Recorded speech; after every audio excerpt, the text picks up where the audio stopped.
আল্লাহ পাকের পয়গম্বর এক সময় বয়ান করিতেছেন, খাটো মানুষ বেটে মানুষ কোনোদিন জান্নাতে যাবে না। আমার ভাইরা, এরপরে নবীজি বললেন, কালো মানুষ কোনোদিন জান্নাতে যাবে না, বৃদ্ধ মানুষ কোনোদিন জান্নাতে যাবে না। নবীজির বয়ান শুনে এরকম ধরনের সাহাবী এবার নবীর দরবার থেকে চলে যাচ্ছে, আফসোস করে চোখের পানি ছেড়ে দিয়ে চলে যাচ্ছেন। এমন সময় আমার নবী ডাক দেয়, ও সাহাবীরা কোথায় যাচ্ছ? আপনি বয়ান করলেন কালো মানুষ জান্নাতে যাবে না, কালো মানুষ চোখের পানি ছেড়ে দিয়ে যান আর বলেন, নবীজি আমার আল্লাহ আমাকে জান্নাত দেবে না, কালো মানুষ জান্নাতে যাবে না বলছেন, সেই জন্য এখান থেকে আমি চলে যাচ্ছি, আফসোস করে আপনার দরবার থেকে চলে যাচ্ছি। আমার ভাইরা, বৃদ্ধ মানুষ চলে যাচ্ছে, নবীজি ডাক দিলেন, কোথায় যাচ্ছ? বলে, বৃদ্ধ মানুষকে আল্লাহ জান্নাত দেবে না, বিদায় এখান থেকে চলে যাচ্ছে। আমার ভাইরা, এরপরে বেটে মানুষ খাটো মানুষ চলে যাচ্ছে, বলে খাটো মানুষ বেটে মানুষকে আল্লাহ জান্নাত দেবে না, এই জন্য চলে যাচ্ছি। আমার নবীজি কি বলেন, সাহাবীরা রে তোমরা বুঝতে পারোনি, আমার সাহাবীরা, মানুষ যখন জান্নাতে যাবে, মানুষ জান্নাতে গেলে ওই মানুষ কোনোদিন খাটো থাকবে না, ওই মানুষ কোনোদিন বেটে থাকবে না। আমার আল্লাহ ওই মানুষকে আদম নবীর সমান উঁচু করে ৬০ গজ লম্বা বানিয়ে আল্লাহ জান্নাত দেবে, বলেন সুবহানাল্লাহ। জান্নাতীরা যখন জান্নাতে যাবে, জাহান্নামীরা যখন জাহান্নামে যাবে, আল্লাহ পাক রব্বুল আলামিন এক সময় জান্নাতি এবং জাহান্নামীদেরকে ডাক দেবে, রে জান্নাতীরা আর জাহান্নামীরা তোমরা তাকিয়ে দেখো, ওই যে তোমাদের সামনে কি দেখা যায়? নবীর উম্মতিরা গো, জান্নাতি এবং জাহান্নামীরা দেখবে দুম্বার আকৃতির একটি বস্তুকে কোরবানি দেওয়া হচ্ছে, বলি দেওয়া হচ্ছে। রোম সম্রাটকে সরাসরি এই কথা বলছে, এ রোমের কুকুর, তুমি বুঝি প্রলোভন দেখিয়ে, লোভ লালসা দেখিয়ে আমার ঈমানকে তুমি কিনে নিতে চাও? এ রোমের কুকুর, সাবধানে কথা বলো, এই সমস্ত বাজে কথা আমার কাছে বলবে না, এ সমস্ত বাজে কথা আমাকে বলবে না, সাবধানে মুখ সামলিয়ে কথা বলো। আল্লাহু আকবার বলেন। পাওয়ার আছে না নেই? একদম নিম্ন শ্রেণীর জান্নাত যাকে দেওয়া হবে, এই ব্যক্তিকেও আল্লাহ পাক রব্বুল আলামিন ৮০,০০০ খাদেম দেবে, ৭২ জন স্ত্রী দেবে। সুবহানাল্লাহ বলেন। এখন হয়তো কেউ কেউ মনে মনে বলতে পারেন, একটা ঠেলায় বাড়িতে থাকতে পারি না, ৭২ জন স্ত্রী জান্নাতের ভিতরে থাকলে হেদের ঠেলাই তো জান্নাত থেকে বের করে দেবে না, জান্নাতের মধ্যে কোনো ঠেলাঠেলি থাকবে না, হিংসা বিদ্বেষ থাকবে না। কথা বলেন ঠিক কিনা? মানুষ যখন জান্নাতে যাবে, একজন ঘোষক ঘোষণা করবে, একজন ফেরেশতা, ইন্না লাকুম আন তাহইয়াউ ফালা তামুতু আবাদা,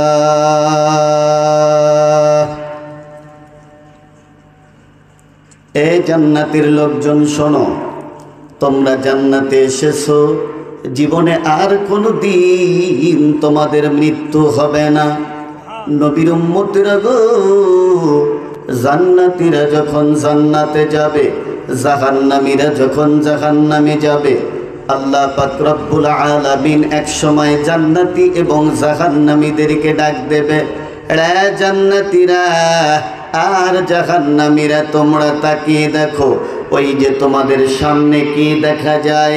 নবীর উম্মতিরা গো, জান্নাতি এবং জাহান্নামীরা দেখবে দুম্বার আকৃতির একটি বস্তুকে কোরবানি দেওয়া হচ্ছে, বলি দেওয়া হচ্ছে। এরপরে জান্নাতীদেরকে বলা হবে, এটা কাকে বলি দেওয়া হলো, তোমরা কি এটাকে চিনতে পেরেছো? তখন তারা বলবে, হ্যাঁ চিনতে পেরেছি, এটা তো দুম্বা। আমার আল্লাহ তখন জানিয়ে দেবেন, জান্নাতীরা আর জাহান্নামীরা শুনে নাও, এটা কোনো দুম্বা নয়, এটা হলো মৃত্যু।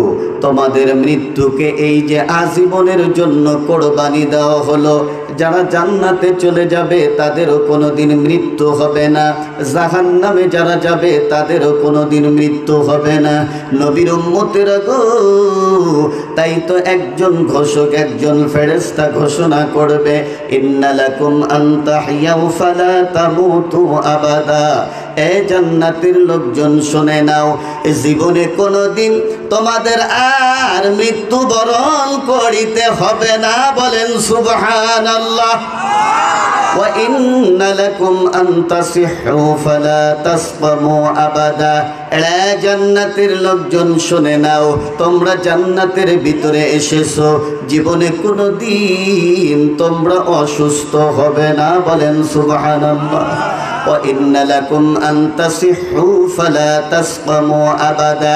এরা জান্নাতের লোকজন শুনে নাও, তোমরা জান্নাতের ভিতরে এসেছো, এই জীবনে কোনোদিন আর তোমরা বৃদ্ধ হবে না। বলেন সুবহানাল্লাহ।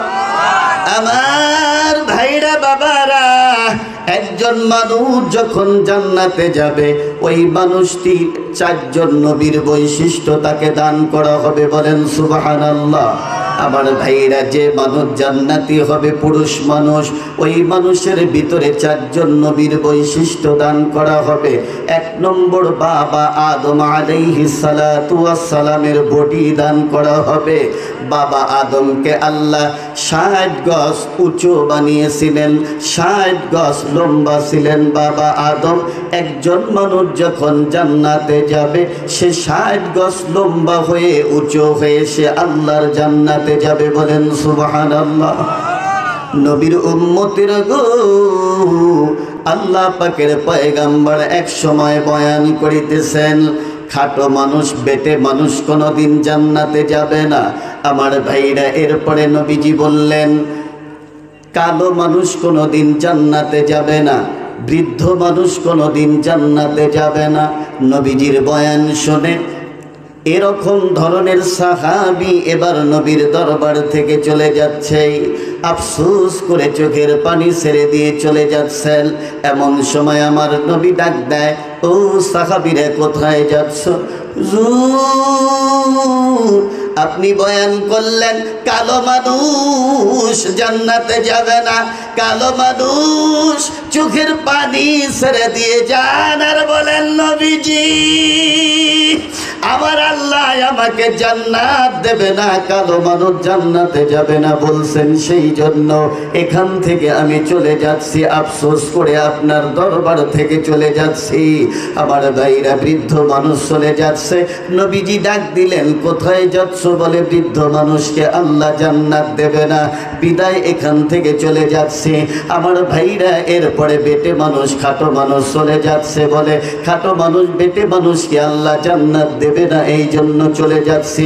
আমার নবীজি কি বলেন, সাহাবীরা রে, তোমরা বুঝতে পারোনি, আমার সাহাবীরা, মানুষ যখন জান্নাতে যাবে, মানুষ জান্নাতে গেলে ওই মানুষ কোনোদিন খাটো থাকবে না, ওই মানুষ কোনোদিন বেটে থাকবে না। আমার আল্লাহ ওই মানুষকে আদম নবীর সমান উঁচু করে 60 গজ লম্বা বানিয়ে আল্লাহ জান্নাত দেবে। বলেন সুবহানাল্লাহ। বৃদ্ধ মানুষ কোনোদিন জান্নাতে যাবে না। একজন মানুষ যখন জান্নাতে চলে যাবে, নবীর উম্মতেরা গো, জান্নাতি একজন পুরুষের বয়স হবে 33 বছর। একটা আওয়াজ দিয়ে বলেন। এটা হলো ঈসা নবীর বৈশিষ্ট্য। ঈসা নবীকে আল্লাহ পাক 33 বছর বয়সে আকাশে উঠিয়ে নিয়েছিলেন। মানুষ যখন জান্নাতে যাবে তার বয়স হবে 33 বছর। কোটি কোটি কোটি কোটি বছর পার হয়ে যাবে, কিন্তু 33 থেকে 34 বছর কোনোদিন হবে না। সুবহানাল্লাহ। আমার ভাইরা, মানুষ যখন জান্নাতে যাবে, ওই মানুষটি কালো থাকবে না, ওই মানুষটির বৈশিষ্ট্য হবে হযরত ইউসুফ আলাইহিস সালাতু ওয়াস সালামের বৈশিষ্ট্য। বলেন সুবহানাল্লাহ। ইউসুফ নবী সুন্দর ছিলেন না? কত সুন্দর ছিল ইউসুফ নবী। একবার জুলেখার বান্ধবীরা ইউসুফ নবীকে দেখে ফল কাটতে গিয়ে তাদের হাত কেটেছিলেন। আপনারা ইতিহাস জানেন। নবীর উম্মতেরা গো, জান্নাতি মানুষগুলো হযরত ইউসুফ আলাইহিস সালাতু ওয়াস সালামের মতো সুন্দর হবে, বলেন সুবহানাল্লাহ। হযরত দাউদ পয়গম্বরের মতো জান্নাতি মানুষকে আল্লাহ কণ্ঠ দান করবে, সুবহানাল্লাহ বলেন। দাউদ নবী যখন তার কিতাব তিলাওয়াত করত, জাবুর কিতাব যখন তিলাওয়াত করত, উড়ন্ত পাখি তার কিতাব শুনে, তিলাওয়াত শুনে পাখি থেমে যেত, নিচে নামতো। নদীর কাছে গিয়ে যদি তার কিতাব তেলাওয়াত করত, কিতাবের ভিতরে এসেছে যে নদীর স্রোত থেমে যেত, নদীর ভিতরে যে মাছগুলো আছে মাছগুলো লাফিয়ে উপরে উঠত দাউদ নবীর কিতাব তেলাওয়াত শোনার জন্য, সুবহানাল্লাহ। এত সুমধুর কণ্ঠ আল্লাহ পাক দাউদ নবীকে দান করেছিলেন। এই কণ্ঠ জান্নাতি মানুষদেরকে আল্লাহ পাক দান করবেন, সুবহানাল্লাহ বলেন। মুহাম্মাদুর রাসূলুল্লাহ সাল্লাল্লাহু আলাইহি ওয়াসাল্লামের মতো চরিত্র দান করবে, সুবহানাল্লাহ আওয়াজ দিয়ে বলেন। নবীজির চরিত্র কেমন ছিল? আল্লাহ পাক বলেন, নুন ওয়াল কলামি ওয়া মা ইয়াসতুরুন মা আনতা বিনি'মাতি রাব্বিকা বিমাজনুন ওয়া ইন্নাক লাকা লাআজরান গায়রা মামনুন ওয়া ইন্নাকা লাআলা খুলুকিন আযীম। আল্লাহু আকবার। মহান চরিত্রের অধিকারী ছিলেন আল্লাহ পাকের পয়গম্বর মুহাম্মাদুর রাসূলুল্লাহ সাল্লাল্লাহু আলাইহি ওয়াসাল্লাম। আমার ভাইরা, এই মুহাম্মাদুর রাসূলুল্লাহ সাল্লাল্লাহু আলাইহি ওয়াসাল্লামের চরিত্র জান্নাতি মানুষদেরকে আল্লাহ পাক দান করবেন, সুবহানাল্লাহ বলেন। আমার বন্ধুগণ, এরপরে ঘোষণা করবে একজন ফেরেশতা, ওয়া ইন্না লাকুম আন তানআমু ফালা তাবআসু আবাদা। এ জান্নাতের লোকজন শোনো, তোমরা জান্নাতে এসেছো, জান্নাতের নিয়ামত কোনো দিন শেষ হবে না, সুবহানাল্লাহ বলেন।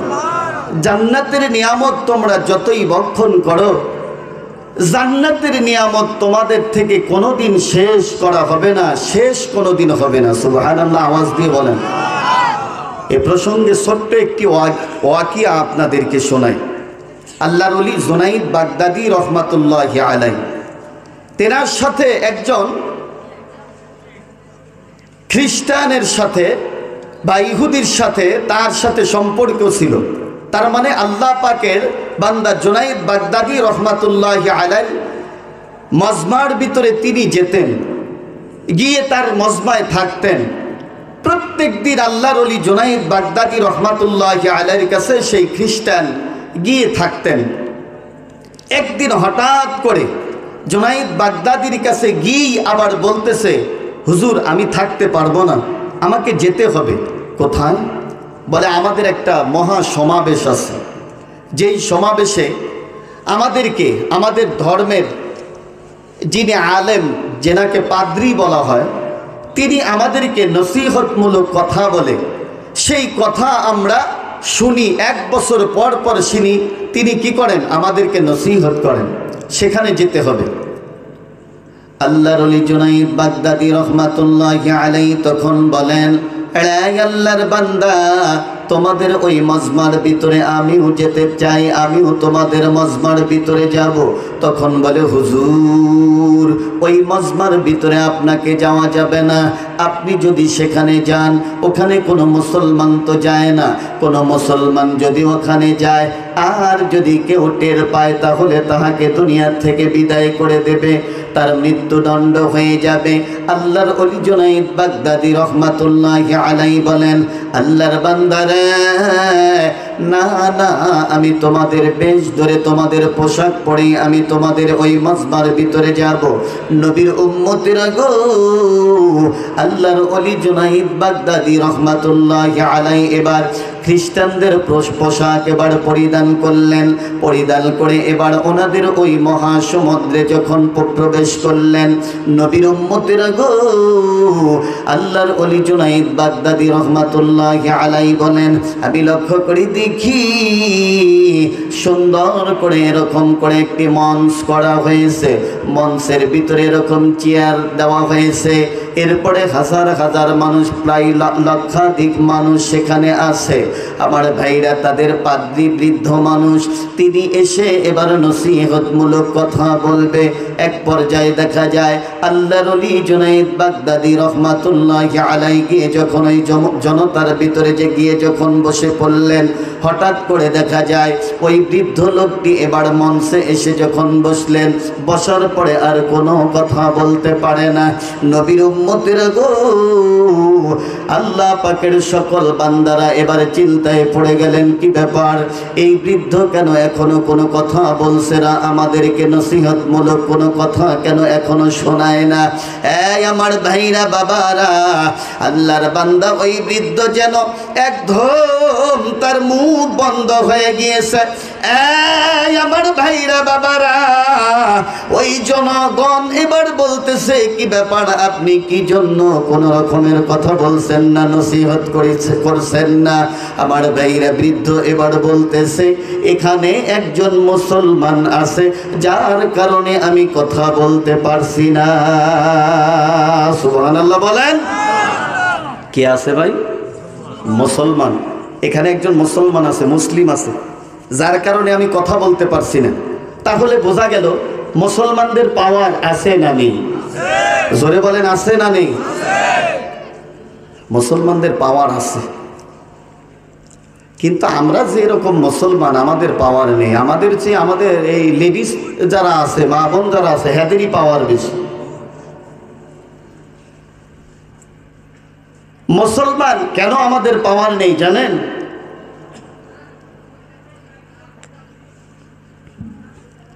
এই যে আমার আগের বক্তা বলে গেছে যে আমরা তো অল্পতে ইমান বিক্রি করে ফেলি, এক কাপ চায়ের জন্য ইমান বিক্রি করে ফেলি, কিছু টাকার জন্য আমরা ইমান বিক্রি করে ফেলি। আছে কিছু মানুষ এরকম আছে। আল্লাহ পাকের পয়গম্বর বলেন, এমন একটি যুগ আসবে যেই যুগের মানুষ সকালে মুমিন থাকবে, বিকালে মুনাফিক হয়ে যাবে। বিকালে মুমিন থাকবে, সকালে মুনাফিক হয়ে যাবে। টাকার কারণে দেখা যায় আমরা এরকম হয়ে যাচ্ছি। এই যে দয় দরবার বিচার আচারের মধ্যে দেখেন, একজন দোষী মানুষ কিছু টাকা মেরে দিলে দেখা যায় ওর কোনো দোষ নেই। কথা বলেন ঠিক কিনা? সম্মানিত ভাইরা, এরপরে আবার মিথ্যা সাক্ষীও দেওয়া হয়, টাকার বিনিময়ে মিথ্যা সাক্ষী দেওয়া হয়। মুসলমানের ঈমান কোথায়? তা আমাদের ঈমানটা অত মজবুত না। কিন্তু আগের যুগের মুসলমান যারা ছিলেন, সাহাবা ইকরামদের ঈমান বড় মজবুত ছিল। সাহাবা ইকরামদের ঈমান কত মজবুত ছিল আমার ভাইরা। এটা রোম সম্রাট, তদানীন্তনকালে রোম আর পারস্য ছিল সবচেয়ে শক্তিধর রাষ্ট্র। তো রোমের বাদশাহ, তেনার এটা বিশ্বাস হতো না যে মুসলমান মৃত্যুকে পরোয়া করে না, মুসলমান কোনো লোভ লালসার দিক দেখে মুসলমান সেদিকে মাথা নত করে না। লোভ লালসা মুসলমান প্রত্যাখ্যান করে, এটা রোম সম্রাটের বিশ্বাস হতো না। এই জন্যে রোম সম্রাট, রোমের বাদশাহ একবার বলেছে, শোনো, তার সৈন্যদেরকে বলছে, শোনো, কোনো জায়গায় যদি মুসলমানদেরকে বন্দি করে আনতে পারো তাহলে একটু পরীক্ষা করে দেখব যে মুসলমান তার প্রভুকে, তার আল্লাহকে কতটুকু ভয় করে, আর মৃত্যুকে নাকি তারা পরোয়া করে না। এবং প্লোবন, যতই প্লোবন দেখানো হোক না কেন, প্লোবনের কাছে, লোভ লালসার কাছে তারা মাথা নত করে না। এটা আমি একটু পরীক্ষা করব। রোমানদের সাথে যখন মুসলমানদের যুদ্ধ শুরু হলো, যুদ্ধের সেনাপতি আব্দুল্লাহ ইবনে হুযায়ফা রাদিয়াল্লাহু তাআলা আনহুকে 50 থেকে 60 জন সাহাবী সহ রোম সম্রাটের সৈন্যরা তাদেরকে বন্দী করে নিয়ে গেল। রোম সম্রাট বলে দিয়েছে, শোনো, যদি কোনোদিন তাদেরকে বন্দী করে আনতে পারো, তাদেরকে মারধর করবে না, না মেরে তাদেরকে সসম্মানে আমার দরবারে নিয়ে আসবে। তো নিয়ে যাওয়া হলো। হযরত আব্দুল্লাহ বিন হুযায়ফা রাদিয়াল্লাহু তাআলা আনহুকে খাস কামরায় রোম সম্রাট ডাকলেন। শোনো, তুমি তো জানো আমরা খ্রিস্টান। বলতেছে, তুমি তো জানো আমরা খ্রিস্টান, তুমি যদি আমাদের খ্রিস্টান ধর্ম যদি গ্রহণ করো, তাহলে আমার সুন্দরী রমণী কন্যা আছে, ওই কন্যাকে তোমার সাথে বিবাহ দেব। এরপরে আমার এই রাজত্ব, অর্ধেক রাজত্ব তোমার নামে লিখে দেব। আমি মারা গেলে বাকি রাজত্ব তোমার নামে হবে, তুমি হবে সম্রাট, রোম সম্রাট তুমি হবে। বলো, এতে তুমি কি বলো? আব্দুল্লাহ বিন হুযায়ফা রাদিয়াল্লাহু তাআলা আনহু তখন বলেছিলেন, হে রোমের কুকুর, সুবহানাল্লাহ আওয়াজ দিয়ে বলেন। বুকের পাটা কত শক্ত। রোম সম্রাটকে সরাসরি এই কথা বলছে, হে রোমের কুকুর, তুমি বুঝি প্রলোভন দেখিয়ে, লোভ লালসা দেখিয়ে আমার ঈমানকে তুমি কিনে নিতে চাও? এ রোমের কুকুর, সাবধানে কথা বলো। এই সমস্ত বাজে কথা আমার কাছে বলবে না, এ সমস্ত বাজে কথা আমাকে বলবে না, সাবধানে মুখ সামলিয়ে কথা বলো। আল্লাহু আকবার বলেন। পাওয়ার আছে না নেই?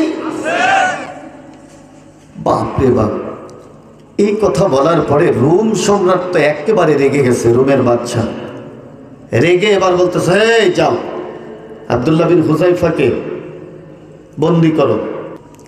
বন্দি করে এবার সৈন্যদেরকে বলছে, শোনো, তার লোকদেরকে বলছে, শোনো, একটা ড্যাগের ভিতরে বড় বড় ড্যাগ তৈরি করো, বড় বড় ড্যাগ এনে ওই ড্যাগের ভিতরে তৈল গরম করো। এক পর্যায়ে দেখা যায় বড় বড় ড্যাগ এনে ওই ড্যাগের ভিতরে তৈল গরম করা হচ্ছে। রোম সম্রাট এবার বলে, যাও, একজনকে আব্দুল্লাহ বিন হুযায়ফা বাদ দিয়ে যে কোনো একজনকে, নবীর সাহাবী একজনকে নিয়ে এসে ড্যাগের ভিতরে ছেড়ে দাও। নবীর উম্মতেরা গো, এইবার দেখা যায় আল্লাহ পাকের একজন বান্দা নবীর সাহাবীকে ড্যাগের ভিতরে যখন এবার তেল যখন গরম হয়ে যায়, তেল যখন টকবক টকবক টকবক শুরু করে দিয়েছে, এমন সময় আল্লাহ পাকের বান্দা নবীর একজন সাহাবীকে এবার ওই ড্যাগের ভিতরে যখন ছেড়ে দেওয়া হলো, নবীর উম্মতেরা গো, কিছুক্ষণের মধ্যে দেখা যায় এই সাহাবী ভাজা মাছের ন্যায় হয়ে গেল। আমার ভাইরা বাবারা, সাহাবী ভাজা মাছের ন্যায় যখন হয়ে যায়, সঙ্গে সঙ্গে দেখা যায় রোম সম্রাট এবার বলে দিয়েছে, যাও, এইবার আব্দুল্লাহ বিন হুযায়ফাকে নিয়ে আসো, তাকেই নিয়ে আসো, এখানে নিয়ে আসো, তাকেও ড্যাগের ভিতরে ছেড়ে দেবে। নবীর উম্মতেরা গো, আব্দুল্লাহ বিন হুযায়ফা রাদিয়াল্লাহু তাআলা আনহুকে যখন ডাকা হলো, হযরত আব্দুল্লাহ বিন হুযায়ফা রাদিয়াল্লাহু তাআলা আনহু যখন ওই ড্যাগের ভিতরে যখন যাচ্ছে, এমন সময় দেখা যায় রোম সম্রাট তার চেহারার দিকে তাকিয়েছেন।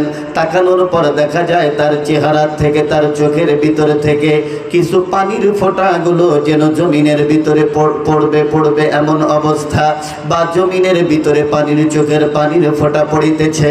নবীর উম্মতেরা গো, আরো যে সাহাবীরা ছিলেন তাদের অবস্থাটাও তেমন ভালো নয়, কিন্তু আব্দুল্লাহ বিন হুযায়ফা রাদিয়াল্লাহু তাআলা আনহুকে এই অবস্থা দেখে দেখা যায় রোম সম্রাট এবার বলে, এই আব্দুল্লাহ বিন হুযায়ফা, আমি তো তোমাকে প্রথমেই বলেছি আব্দুল্লাহ বিন হুযায়ফা রে, আমার আগের প্রস্তাব কিন্তু এখনো বহাল আছে।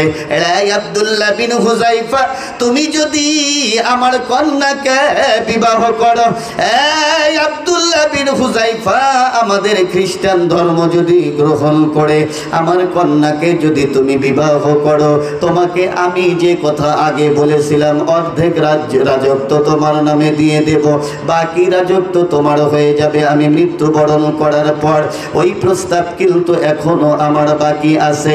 নবীর উম্মতেরা গো, রোম সম্রাট যখন এই কথা বলছে, বলার পরে আব্দুল্লাহ বিন হুযায়ফা রাদিয়াল্লাহু তাআলা আনহু এবার বলেন, এ রোমের বাদশা, তুমি হয়তো বুঝতে পারোনি আমি কি জন্য চোখের পানি ছেড়ে দিচ্ছি।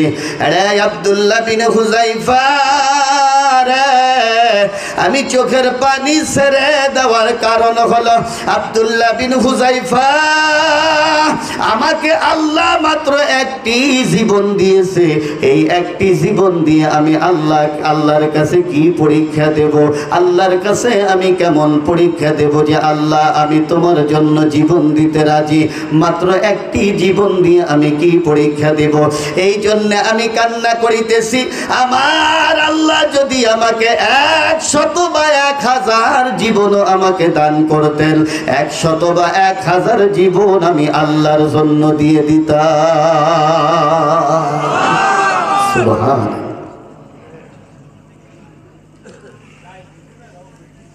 আমার ভাইরা, হযরত আব্দুল্লাহ বিন হুযায়ফা রাদিয়াল্লাহু তাআলা আনহুর অনেক কথা এখানে আরো আছে। ইমানের এই স্পৃহা দেখে রোম সম্রাট তাদেরকে সসম্মানে তাদেরকে বিদায় করে দিলেন। সুবহানাল্লাহ বলেন। তো মুসলমানের পাওয়ার আছে, মুসলমানের পাওয়ার কম না। আমরা তো সেই মুসলমানই নাকি বলেন, কিন্তু আমাদের পাওয়ার খুব কম। আল্লাহ পাক আমাদের ইমানি জজবা, বেশি ইমানি জজবা দান করেন। সবাই বলেন আমিন। সম্মানিত হাজিরিন, আমি একখানা আয়াতে কারিমা তেলাওয়াত করেছি। আয়াতে কারিমায় আল্লাহ পাক খাঁটি ইমানদারের গুণ বর্ণনা করেছেন।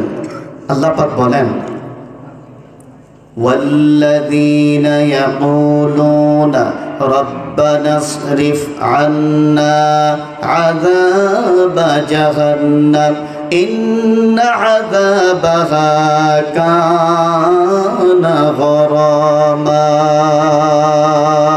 আল্লাহু আকবার বলেন।